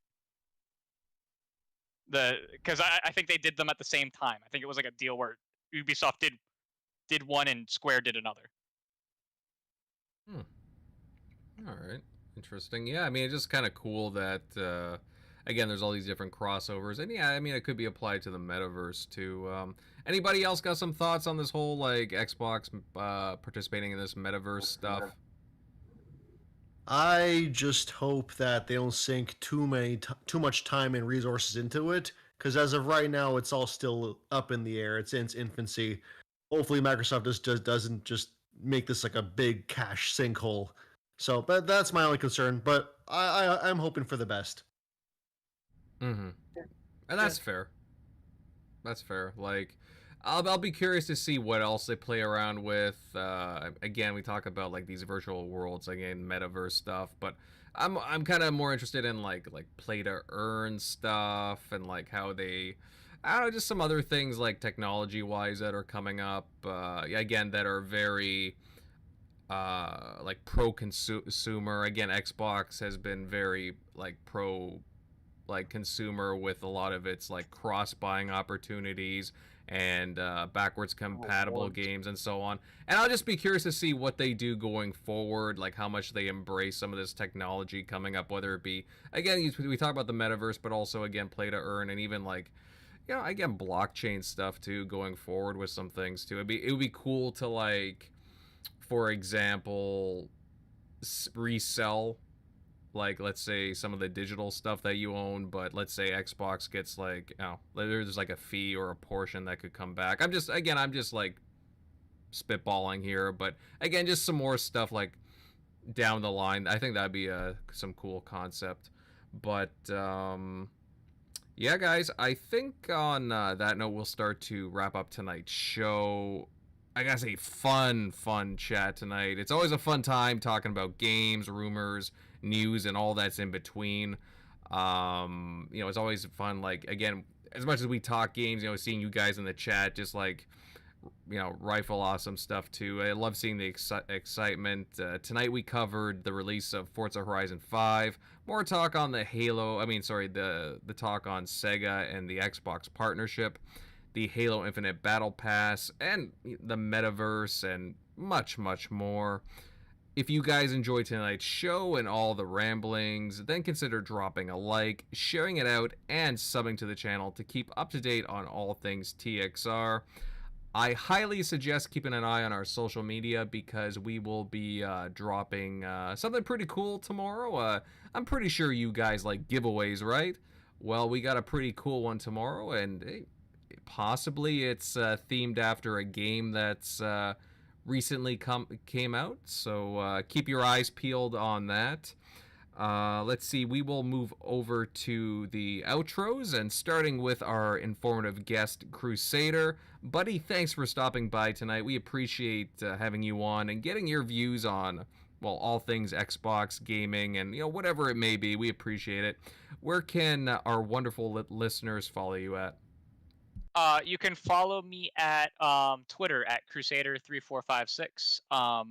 Links to all my other stuff are in my bio there. All right, good stuff. I mean, I know you're pretty active over there on Reddit. You seem to be very active, actually. But you know, that's a good thing. You know, you got a pretty good presence on there. Definitely follow him over there, guys. If you're active on the Reddit verse.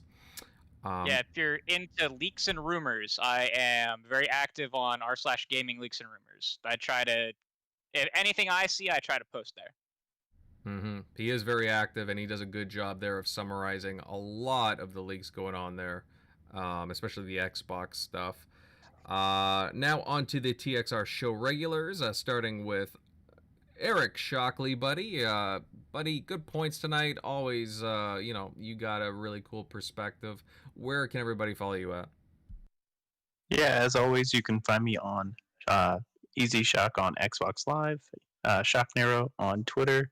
But yeah, thanks for Crusader stopping by, giving some more detail with Forza, since you've been able to get a bigger crack at it, and some of the other topics with the Battle Pass. So, but yeah, definitely excited to check that out. I played like Apex, never really got too much into Fortnite or really dabbled into a Battle Pass. So yeah, this will probably be pretty much my first one where I actually like played with the battle pass. So, but yeah, definitely excited for it. Did they say how much it was?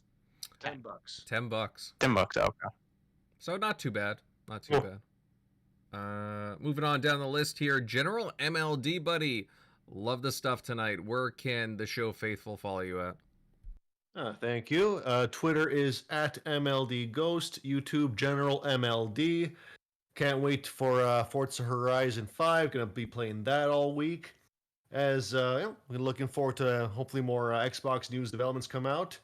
I think with Halo Infinite, I don't see myself buying every battle pass, but I do like the idea of buying them on a case-by-case basis. Because again, like it was said before, I don't buy into battle passes too much, but this will be the first. But so I don't know. It's very exciting times ahead. Very exciting.